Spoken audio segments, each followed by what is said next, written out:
Easy way. സമ്പൂർണ്ണ digital സാക്ഷരതയ്ക്കായി ഓരോ വീടും അക്ഷയ കേന്ദ്രം. സ്വയം ചെയ്യാവുന്നതേയുള്ളൂ. 3 തലവാചകത്തോടെ സമ്പൂർണ്ണ ഡിജിറ്റൽ സാക്ഷരതാ ഗ്രാമം എന്ന ലക്ഷ്യത്തിനായി രൂപീകരിച്ച കോഴിക്കോട് ജില്ലയിലെ ആദ്യത്തെ ജനകീയ ഡിജിറ്റൽ കൂട്ടായ്മയായ ഈ വില്ലേജ് മണക്കടവിനെക്കുറിച്ച് തയ്യാറാക്കിയ ഡോക്യുമെന്ററി നാടിന് സമർപ്പിക്കുന്നു. എന്റെ അഭിമാനം, നമ്മുടെ മണക്കടവ്. യുനെസ്കോ സാഹിത്യ നഗര പദവി ലഭിച്ച ഇന്ത്യയിലെ ഏക നഗരമായ കോഴിക്കോടിനോട് തൊട്ടുരുമി നിൽക്കുന്ന ഒളവണ്ണ പഞ്ചായത്ത്, പ്രകൃതി സൗന്ദര്യത്താലും പ്രൗഢമായ സാംസ്കാരിക പൈതൃകത്താലും സമ്പന്നമായ മണക്കടവ്. ഒളവണ്ണ ഗ്രാമപഞ്ചായത്തിന്റെ മുന്നോട്ടുള്ള പ്രയാണത്തിൽ തുല്യതയില്ലാത്ത സാന്നിധ്യമുണ്ട് ഈ നാടിന്. മലപ്പുറം, കോഴിക്കോട് ജില്ലകളെ അതിരിട്ടുകൊണ്ടൊഴുകുന്ന ചാലിയാർ സമ്മാനിച്ച സുന്ദരമായ പുഴയോരം മണക്കടവുമാട്. ജീവിതഗന്ധിയായ എത്രയെത്ര ചരിത്ര സംഭവങ്ങൾക്ക് സാക്ഷ്യം വഹിച്ചിട്ടുണ്ട് ഈ മണക്കടവുമാട്. ഈ പുഴയോരത്തോട് ചേർത്തുവയ്ക്കാത്ത ഒരു ചരിതം മണക്കടവെന്ന ഈ കൊച്ചുഗ്രാമത്തിനില്ല തന്നെ. പ്രകൃതി അതിന്റെ സകല നിറക്കൂട്ടുകളും ചാലിച്ച് സുന്ദരമാക്കിയ ഈ ഭൂപ്രദേശത്തിന് അക്ഷരവെളിച്ചം പകർന്നു നൽകാൻ മണക്കടവിന്റെ ഉത്പതിഷ്ണുക്കളായ മഹാമനീഷികൾ ഇന്ത്യ സ്വാതന്ത്ര്യത്തിന്റെ ശുദ്ധവായു ശ്വസിക്കുന്നതിനു മുമ്പ് തന്നെ തുടക്കം കുറിച്ച ആത്മബോധോദയം വായനശാല. സന്ധ്യകളെ സമ്പന്നമാക്കിക്കൊണ്ട് അക്കാല ജനം മണക്കടവിൽ ഒത്തുകൂടിയത് വായനശാലയുടെ മൂലക്കഴുക്കോലിൽ കെട്ടിത്തൂക്കിയ കോളാമ്പി സ്പീക്കറിൽ നിന്നും ഒഴുകിയെത്തുന്ന ആകാശവാണി പരിപാടികൾ കേൾക്കാൻ വേണ്ടിയായിരുന്നു. അക്ഷരങ്ങളോട്, കലാകായിക സംരംഭങ്ങളോട്, മറ്റു വൈജ്ഞാനിക സംവിധാനങ്ങളോട് ഈ നാട് പതിറ്റാണ്ടുകൾക്കു മുമ്പ് തന്നെ അഭിനിവേശം പുലർത്തിയിരുന്നു എന്നതിന്റെ കൃത്യമായ അടയാളമാണ് ആത്മബോധോദയം. കുരുന്നുകൂട്ടങ്ങൾ മുതൽ വൃദ്ധജനങ്ങൾക്കുവരെ ആശയും ആവേശവും പകർന്നു നൽകുന്ന വ്യത്യസ്തമായ പരിപാടികൾ സംഘടിപ്പിച്ച് മണക്കടവിന്റെ അക്ഷരജീവിതത്തോട് ഇന്നും സജീവത ചാർത്തിക്കൊണ്ടു പ്രവർത്തനനിരതമാവുന്ന ആത്മബോധോദയം നാടിന് അക്ഷരശോഭ പ്രസരിക്കുന്ന വിളക്കുമാടം തന്നെ. മാഷോട് അതിപ്രധാനമായ ഒരു ചോദ്യം ചോദിക്കാനുള്ളത്, പക്ഷേ അത് പ്രധാനപ്പെട്ടത് തന്നെയാണ് എൻ്റെ മനസ്സിൽ. ആത്മബോധോദയം വായനശാല, നമ്മുടെ വായനശാലയുടെ പേരാണത്. എത്രത്തോളം ഔന്നത്യം പുലർത്തുന്ന ഒരു വായനശാല ആ പേരാണ് എന്ന് ഞാൻ പലപ്പോഴും അത്ഭുതപ്പെട്ടിട്ടുണ്ട്. ആ പേരിന് പിന്നിൽ അന്ന് തുടക്കത്തിലുണ്ടോ, അതിന് ശേഷം വന്നതാണോ, എന്താണ് മാഷ് പറയാനുള്ളത്?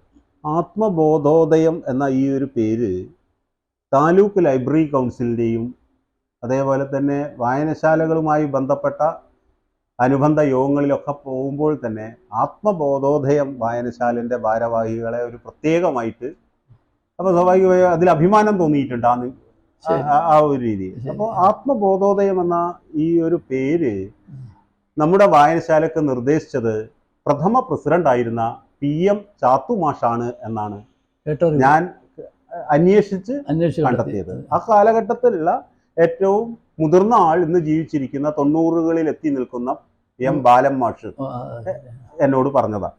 അപ്പം ഇത്തരം കാര്യങ്ങളെല്ലാം നമ്മൾ ഒരു സൊവനീറൊക്കെ ഉണ്ടാക്കുന്ന സമയത്ത് സ്വാഭാവികമായും ചർച്ചയ്ക്ക് വന്ന അന്നത്തെ അന്വേഷണത്തിൽ നിന്ന് കിട്ടിയത് കൊണ്ടാണ് എനിക്കിപ്പോ ഇങ്ങനെ പറയാൻ സാധിച്ചത്. ഇല്ല പഠിക്കൊല്ല ഇംഗ്ലീഷു ഭാഷയെ, എല്ലാം നരകത്തിലാവുമ ജീവിതം. ജാതിയിൽ താണവൻ വിദ്യ നേടിയിടിനാൽ കർണത്തിലിയ മുറുക്കിയൊഴിക്കണം എന്നുര ചെയ്ത പുരോഹിത പുങ്കവർ അക്ഷരവൈരികളാം മതശ്രേഷ്ഠരും. എല്ലാം ഈ നാടിൻ്റെ അല്ലലായി പെയ്ത നാൾ, ഉല്ലാസദീപമായ ആത്മബോധോദയം. പൊന്നക്ഷരങ്ങളാൽ മിന്നും ഈ നാടിന് പൊന്നരഞ്ഞാണമായി ആത്മബോധോദയം. അയൽ പ്രദേശങ്ങളിൽ നിന്ന് മാത്രമല്ല, അയൽ ജില്ലയിൽ നിന്ന് പോലും മണക്കടവിലേക്ക് വിദ്യാർത്ഥികൾ വന്നുചേരാൻ കാരണമായ 2 വിദ്യാലയങ്ങൾ ഈ നാടിന്റെ അഭിമാനം തന്നെയാണ്. 100 ചില്ലാനം വർഷങ്ങൾക്കു മുമ്പ് തന്നെ നാടിന് 2 വിദ്യാപീഠങ്ങൾ സമ്മാനിച്ച നമ്മുടെ പിതാമഹന്മാർക്ക് ഓർമ്മപ്പൂക്കൾ അർപ്പിച്ചുകൊണ്ട് നമുക്ക് കൃതാർത്ഥരാവാം.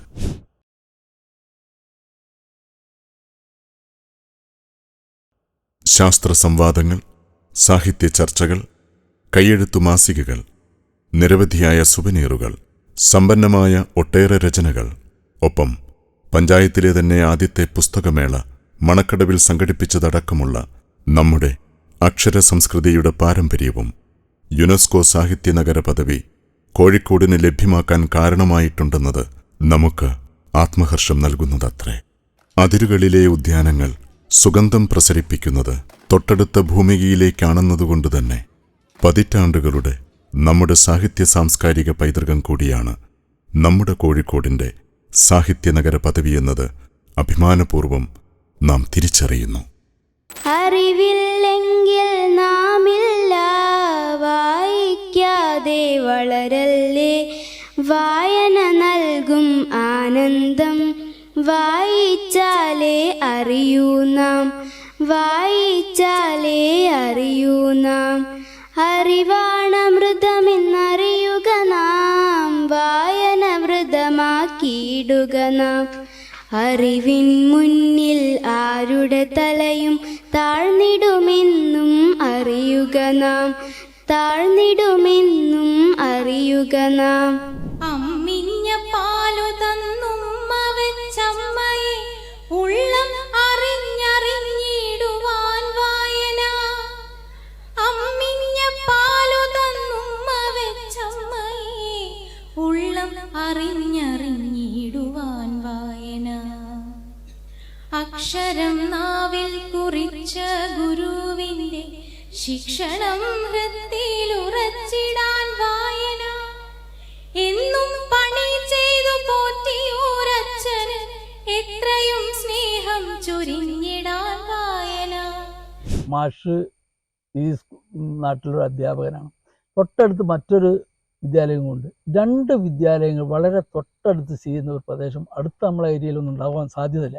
അക്കാലത്തെ ഈ 100 ചില്ലാനം കൊല്ലം മുന്നെയാണ് 2 വിദ്യാലയങ്ങളുള്ളത്. ആ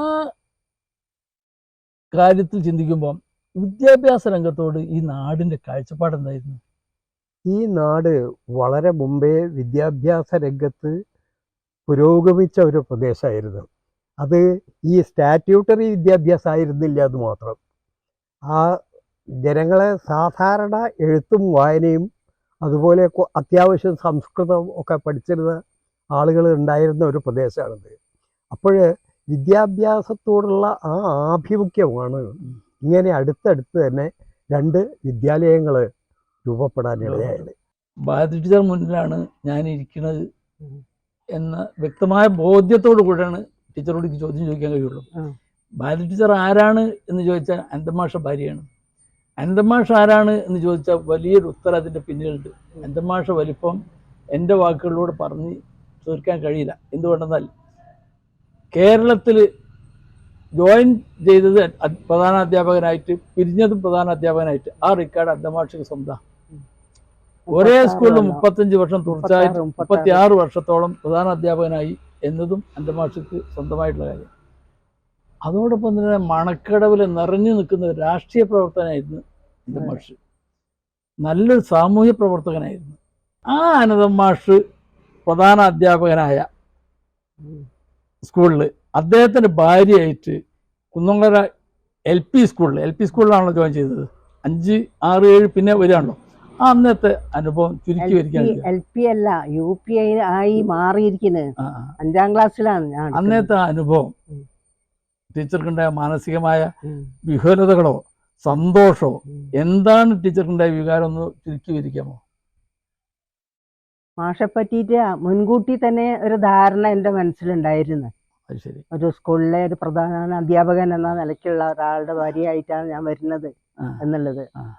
അങ്ങനെ കല്യാണം കഴിഞ്ഞതിന് ശേഷം മാഷിന്റെ പ്രവർത്തനങ്ങളിലൊക്കെ മുഴുവനും സഹകരിച്ചിട്ടാണ് ഞാൻ ജീവിച്ചിട്ടുള്ളത്. അത് ശരി. ടീച്ചർക്ക് ഒരു മാഷ മുഴുവൻ സമയ സാമൂഹ്യ പ്രവർത്തനത്തിൽ ടീച്ചർക്ക് അരോചകമായിട്ട് തോന്നിയിട്ടില്ല. അതിനുള്ള വെള്ളവും വളവും കൊടുത്തിട്ടാണ് അവരുടെ എല്ലാ പ്രവർത്തനങ്ങൾക്കും പിന്തുണ നൽകിയിരുന്നു.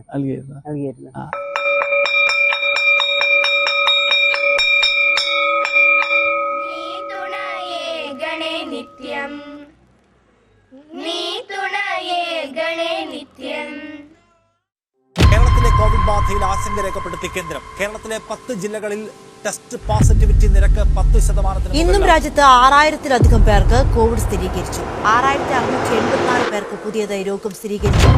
2018-ലുണ്ടായ നൂറ്റാണ്ടിലെ പ്രളയത്തെ അതിജീവിച്ച കേരള ജനതയെ ലോകചരിത്രം അടയാളപ്പെടുത്തി കഴിഞ്ഞു. കയ്യും മെയ്യും മറന്ന പരസ്പരം രക്ഷാകവചമൊരുക്കിയ നാളുകൾ.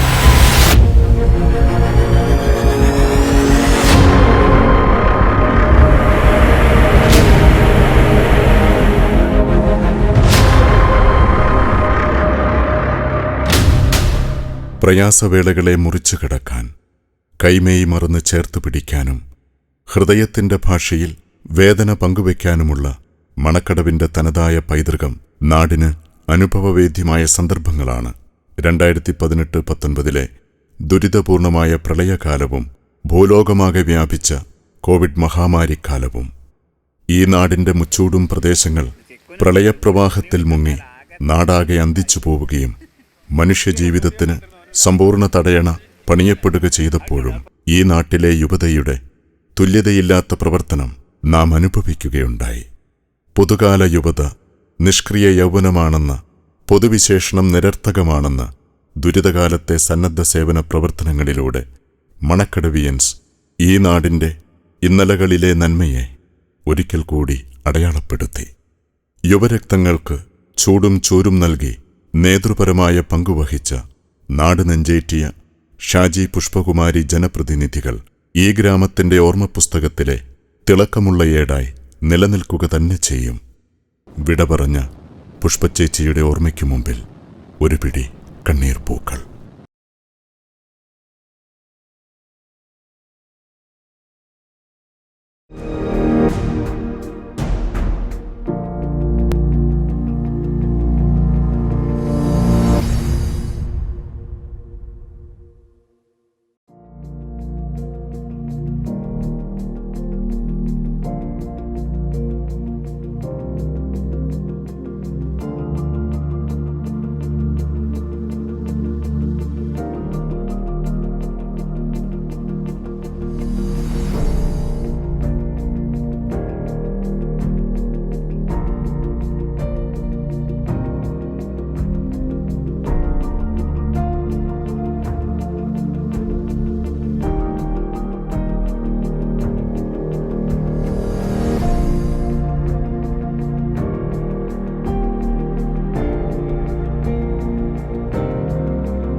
ഏതു പ്രദേശത്തായാലും പ്രകൃതി ദുരന്തങ്ങൾ അത്യന്തം വേദനാജനകം തന്നെ.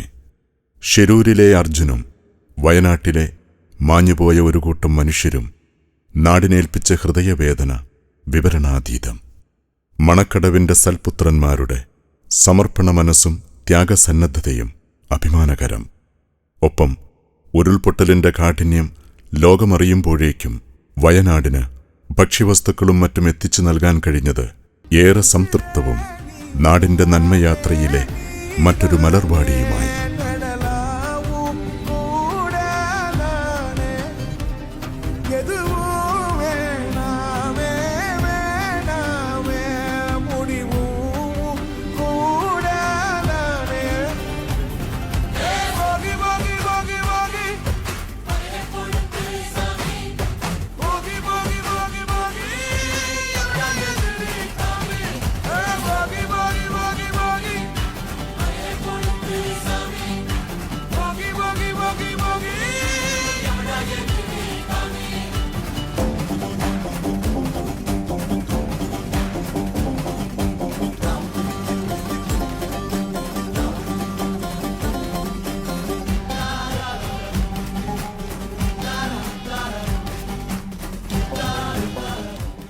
ഡിജിറ്റൽ സാങ്കേതിക വിദ്യയ്ക്ക് സ്വപ്നങ്ങളിൽ പോലും ഇടം കിട്ടാതിരുന്ന 2010 കാലഘട്ടത്തിൽ തുടക്കം കുറിച്ച നവമാധ്യമ കൂട്ടായ്മയാണ് ഈ വില്ലേജ് മണക്കടവ്.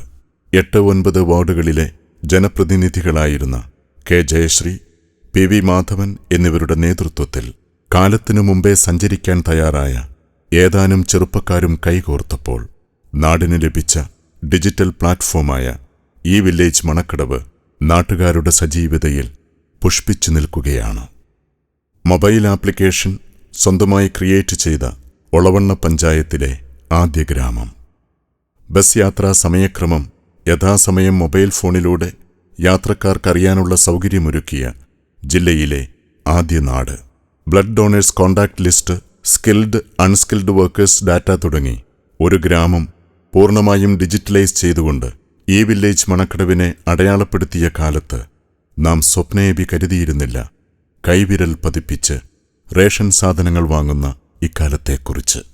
ഈ വില്ലേജ് മണക്കടവ് കേരള സാക്ഷരതാ മിഷൻ മുമ്പാകെ സമർപ്പിച്ച പ്രോജക്റ്റാണ് കേരളത്തെ സമ്പൂർണ്ണ ഡിജിറ്റൽ സാക്ഷരതയിലേക്ക് നയിക്കാൻ സംസ്ഥാന സർക്കാർ നടപ്പിലാക്കി വരുന്ന ഈ മുറ്റം പദ്ധതിക്കു വരെ ഒരു വേള പ്രചോദനമായതെന്ന വസ്തുത നമുക്ക് അത്യധികം അഭിമാനമുളവാക്കുന്നതാണ്. ഗതാഗത സൗകര്യമില്ലാത്ത ഭക്ഷണ സാധനങ്ങൾ കൊണ്ടുവരാൻ ചാലിയാറിലൂടെ വരുന്ന ചരക്കുതോണികളെ മാത്രം ആശ്രയിച്ചിരുന്ന, വർത്തമാനപത്രം ഒരു ദിനം വൈകിയെത്തിയിരുന്ന, ഫറോക്ക് മാവൂർ റൂട്ടിലോടിയിരുന്ന ബോട്ടിനെ മാത്രം ആശ്രയിച്ച് യാത്ര ചെയ്തിരുന്ന തികച്ചും ഒറ്റപ്പെട്ട ഒരു നാടിന്റെ തുല്യതയില്ലാത്ത കുതിപ്പാണ് ഈ വില്ലേജ് മണക്കടവെന്ന ഡിജിറ്റൽ ഗ്രാമത്തിന്റെ ഇന്നിന്റെ ഉയർച്ചയിലെത്തി നിൽക്കുന്നത്. പരിമിതികളിൽ അന്തിച്ചു നിന്ന ഭൂതകാലത്തും മണക്കടവുമാട് നാളികേര വ്യവസായ കേന്ദ്രമായിരുന്നു. സമീപദേശങ്ങളിൽ നിന്നും തലച്ചുമടായി വരുന്ന നാളികേരം കൊപ്രയാക്കിയും പച്ചത്തേങ്ങയായും ചാലിയാറിലൂടെ തോണി വഴി നഗരത്തിലെത്തിക്കുകയായിരുന്നു. അക്കാലത്തെ കച്ചവടം എന്ന് പറഞ്ഞാൽ മാങ്കാവിലറ്റം പോവുക, അവിടുന്ന് 2 കിലോ പരിപ്പ്, 2 കിലോ ചെറുപയർ, ഇങ്ങനെയുള്ള സാധനങ്ങളെല്ലാം കൂടി വാങ്ങിയിട്ട് ഒരു ചാക്ക് കെട്ടി തലയിൽ വെച്ച് പോരുക. അത് അന്ന് പൊക്കുന്ന് വരെ ബസ്സുള്ള കാലത്ത് അങ്ങനെ കൊണ്ടുവന്നിട്ടുണ്ട്. പിന്നെ അത് കഴിഞ്ഞ് കുന്നത്തുപാലം വരെ കൊണ്ടുവരും, അവിടെ തലക്കച്ച് പോരും. പിന്നെ അത് കഴിഞ്ഞ് പിന്നെ പന്തിരങ്കാവ് മണക്കടവിലേക്ക് ബസ്സായി. പക്ഷെ അങ്ങനത്തെ കച്ചവടം എന്ന് പറഞ്ഞാൽ ഇത്ര സാധനം നമ്മൾ വാങ്ങുള്ളൂ. ഏത് വളരെ 1 കിലോ മുളക്, ഇതാണ് അക്കാലത്തെ കച്ചവടം. പക്ഷെ അത് കൊണ്ടുവന്ന് ദിവസം പോകും. അത് കൊണ്ടുവന്നാൽ അത് വാങ്ങാൻ ആൾ വരാന്ന് പറഞ്ഞാൽ അന്നത്തെ പോലെ വലിയൊരു ലീസ്റ്റോ കുറേ പൈസയായിട്ടൊന്നല്ല വരിക. അപ്പം ചൂടിയാണ് അന്ന് കൊണ്ടുവരിക. ചൂടി കൈകൊണ്ട് പിരിക്കുന്ന ചൂടി കൊണ്ടുവന്നാൽ പച്ചച്ചേരി തച്ചി പിരിച്ച ചൂടിയാണ് പെണ്ണുങ്ങൾ കൊണ്ടുവരിക. അത് കൊണ്ടുവന്നാൽ ഒരു അണക്ക്, അല്ലെങ്കിൽ അന്ന് അണന്നെയാണോ ഇനിയിപ്പോ ഈ നയാ പൈസ അയക്കണോന്ന് ഇപ്പൊ എനിക്ക് ഓർമ്മയില്ല. 2 അപ്പൊ ഇതിനെല്ലാം കൂടി 2-3 സാധനം കിട്ടണം. ഏത് മുളക്, ഉള്ളി, മഞ്ഞള്, ഇങ്ങനെയുള്ള ഒരു 3-4 സാധനം, അത്ര ഒരണക്ക്, എല്ലാം ഒരു 3/4, ഇങ്ങനെല്ലാം കൂടി വാങ്ങി ഈ ചൂട് എത്രയൊക്കെ ഉണ്ട് നോക്കിയാൽ ചിലപ്പം പൈസ പോരായി ഉണ്ടാവും. അവർ പിന്നെ ചൂടുകൊണ്ട് ഓർമ്മ തരൂ. സ്ത്രീകൾക്ക് ചെറുതെങ്കിലും മോശമല്ലാത്ത വരുമാനം കിട്ടുന്ന ചൂടി പിരിക്കുന്ന തൊഴിലും അക്കാലത്ത് സജീവമായിരുന്നു. നിലമ്പൂർ ഭാഗത്തു നിന്നും മരത്തടികൾ തെരപ്പം കെട്ടി പുഴമാർഗം കല്ലായിയിലേക്ക് പോകുന്നവർ ഇടത്താവളമായും വിശ്രമകേന്ദ്രമായും വിശാലമായ പൂഴിപ്പരപ്പുള്ള മണക്കടവുമാടിൽ തങ്ങിയിരുന്നു. പുഴമാർഗം വരുന്ന അതിഥികൾക്കായി 24 മണിക്കൂറും തുറന്നുവെക്കുന്ന ചായിച്ചേട്ടന്റെയും കമ്മതക്കായുടെയും ചായമക്കാനിയും മണക്കടവിന്റെ സവിശേഷ വിഭവങ്ങളായ എരുന്തുകറി, പുട്ട്, കുറൈപ്പാത്ത തുടങ്ങിയ ഭക്ഷണങ്ങളും അത്യധികം സംതൃപ്തിയോടെ കഴിക്കാനുള്ള അവസരം പുഴയാത്രാ സംഘങ്ങൾ പാഴാക്കിയിരുന്നില്ല. തീക്കനലിൽ തകരം വെച്ച് മത്തി ചുട്ടെടുത്ത് കഴിക്കുന്ന ചെറുകൂട്ടങ്ങളും അക്കാലത്തെ നിറമുള്ള കാഴ്ചയായിരുന്നു. തോണി പൂഴിപ്പരപ്പിൽ കയറ്റിവെച്ച് ചുട്ടുപഴുത്ത സൂര്യനെ തൊപ്പിക്കുട മറയാക്കി താർ കൊടുക്കുന്ന പ്രയാസകരമായ ജോലിയിലേർപ്പെടുന്നവരിൽ നിന്നും ഉറ്റിവീഴുന്ന വിയർപ്പിന് ചോരയുടെ ഗന്ധമുണ്ടായിരുന്നു. അധ്വാനശീലരായ മണക്കടവുകാർ കലാകായിക രംഗങ്ങളിലും സജീവത നിലനിർത്തിയിരുന്നു. ഷട്ടിൽ, വോളിബോൾ മത്സരങ്ങൾ, മറ്റ് കായിക വിനോദങ്ങളും മണക്കടവുമാടിന്റെ ആവേശക്കാഴ്ചകളായിരുന്നു. സംസ്ഥാന വോളി ടീമിലേക്കു വരെ ഈ നാട് കായിക താരങ്ങളെ സംഭാവന ചെയ്തിരുന്നു. വോളിബോൾ മണക്കടവുകാരുടെ സ്വന്തം വിനോദമായിരുന്നു. ഈ മണക്കടവിൻ്റെ ഭൂമികയിൽ നിന്ന് സംസ്ഥാന ലെവലിൽ വരെ 2 ഡിപ്പാർട്ട്മെൻറ്റിൻ്റെ സംസ്ഥാന ലെവലിൽ വരെ കളിച്ച മുസ്തഫയുടെ നാട്ടിൽ ഇന്നും ഒരു പൊതു വോളിബോൾ ഗ്രൗണ്ട് ഇല്ല. അത് മുസ്തഫ എങ്ങനെ കാണുന്നു ആ വിഷമത്തെ? അന്ന് ഗ്രൗണ്ടുകളുണ്ടായിരുന്നു, ഇഷ്ടംപോലെ ഗ്രൗണ്ടുകളുണ്ട്. ഇതല്ല ഔദ്യോഗിക ഓരോരുത്തരുടെ ദാക്ഷിണ്യത്തിലുള്ള ഗ്രൗണ്ട്, ഓരോ വ്യക്തികളെ ഉണ്ടാകാനുള്ള ഗ്രൗണ്ട്. അപ്പോൾ ആ ഗ്രൗണ്ടുകളൊക്കെ തന്നെ ഇപ്പോൾ പണക്കാരുടെ വീടുകളാണ്. അത് ശരി. അത് അവരുടെ സ്ഥലമായിരിക്കുമല്ലോ, അവരുടെ സ്ഥലമായത് പോലെ വീടുണ്ടാക്കി അങ്ങനെ കുട്ടി മതിയല്ലോ.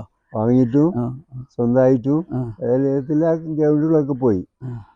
പിന്നെ ഒരു ഗ്രൗണ്ട് അവശേഷിക്കുന്നത് സ്കൂളിലാണ്. പക്ഷെ അത് വോളിബോളിന് പറ്റിയ ഗ്രൗണ്ടല്ല, അല്ല. പെട്ടെന്ന് അപകടം സംഭവിക്കാൻ പറ്റാൻ സാധ്യതയുള്ള ഗ്രൗണ്ടായിരുന്നു. ഒന്നതാണ്, കളിക്കാരേക്കാൾ കൂടുതൽ കളിയെ സ്നേഹിക്കുന്നവരുണ്ടായിരുന്നു ഇവിടെ മണക്കടവിൽ. എവിടെ കളി ഉണ്ടെങ്കിലും പോലും അവിടെ പോകും. ഞാൻ പോലീസിൽ കളിക്കാൻ വേണ്ടി പോകുമ്പോഴൊക്കെ ഇവിടുത്തെ 1-2 ആൾക്കാർ എൻ്റെ കൂടെ വന്നാണ്ട് പോലീസ് വണ്ടി കയറിയിട്ട് കളിയാനാ വന്നിട്ടുണ്ട്. പതിറ്റാണ്ടുകൾക്ക് മുമ്പ് തന്നെ അക്ഷരവെളിച്ചം പകർന്നു കിട്ടിയ ഈ നാട് സർക്കാർ ഉദ്യോഗസ്ഥരാൽ സമ്പന്നമായിരുന്നു. പോലീസ് സേനയിലും അധ്യാപന രംഗത്തും സമീപ പ്രദേശങ്ങളെ അപേക്ഷിച്ച് മണക്കടവുകാരുടെ സാന്നിധ്യം വളരെ ഉയർന്നതായിരുന്നു. ദരിദ്രമായ ജീവിത സാഹചര്യങ്ങളിൽ നിന്നും പർവ്വത സമാനമായ പരിമിതികളിൽ നിന്നും ഒരു ജനത സകല ഭേദചിന്തകളും മറന്നു പൊരുതി മുന്നേറിയ ഗംഭീരമായ ചരിത്രമാണ് നമ്മുടെ മണക്കടവിൻ്റെ നാൾവഴികൾ. നമ്മുടെ പൂർവികർ, കാലത്തിനു മുമ്പേ സഞ്ചരിച്ചവർ. പിൻതലമുറയും ആ യാത്രയ്ക്ക് വേഗത പകർന്നു. ഇപ്പോഴും നാം കുതിപ്പിനുള്ള ഒരുക്കത്തിലാണ്. നീണ്ട ഒരു വ്യാഴവട്ടക്കാലത്തിനുമപ്പുറം നാം ഡിജിറ്റലായി. ഈ വില്ലേജ് മണക്കടവെന്ന പേരിൽ നവമാധ്യമത്തിൻ്റെ ഉന്നതമായ വിഹായസിലേക്ക് പറന്നടുത്തവരായി. പിന്നോട്ടല്ല, മുന്നോട്ടു തന്നെ. ഇനിയുമേറെ ഈ നാട് നമ്മിൽ നിന്നും പ്രതീക്ഷിക്കുന്നു. ഈ വില്ലേജ് വിജയിച്ചവരുടെ നാടിൻ്റെ പേരാണ്. ചേർത്തുവെച്ച കൈകളോടെ, ഒന്നായി ചേർന്ന മനസ്സോടെ, അവനവനു വേണ്ടിയല്ലാതെ വിട പറഞ്ഞവർക്ക് അഭിവാദ്യമർപ്പിച്ച് കുതിക്കാം വർദ്ധിത കരുത്തോടെ. ജയ് ഹിന്ദ്.